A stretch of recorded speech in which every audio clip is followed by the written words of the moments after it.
Des véhicules blindés sur les grandes artères de Los Angeles, des troupes en uniforme dans les rues, une image qu'on n'a pas l'habitude de voir tant elle suscite à la fois étonnement et inquiétude.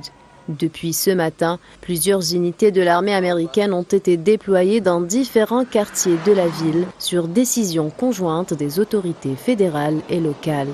Cette opération intervient dans un contexte de tensions croissantes. Ces derniers jours, Los Angeles a été le théâtre de manifestations parfois violentes, alimentées par une montée de tensions sociales et une série d'incidents.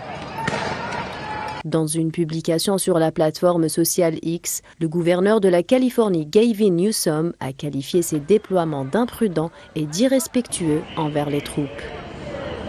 Il ne s'agit pas de sécurité publique. Il s'agit de flatter l'ego d'un président dangereux. Écoutez, Donald Trump a créé les conditions que vous voyez à la télévision ce soir. Il les a exacerbées.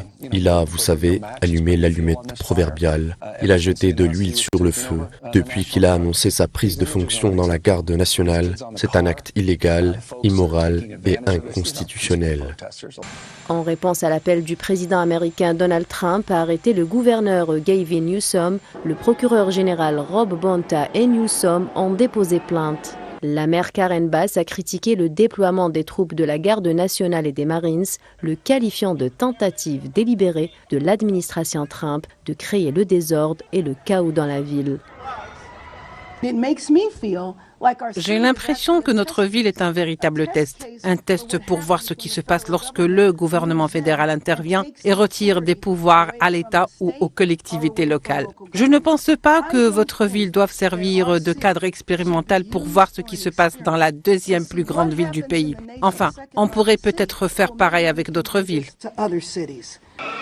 À la tombée de la nuit, Los Angeles se prépare à vivre sa 4e nuit d'émeute provoquée par les mesures d'expulsion visant les émigrés. Reste à savoir si cette démonstration de force suffira à ramener le calme ou au contraire attiser les tensions.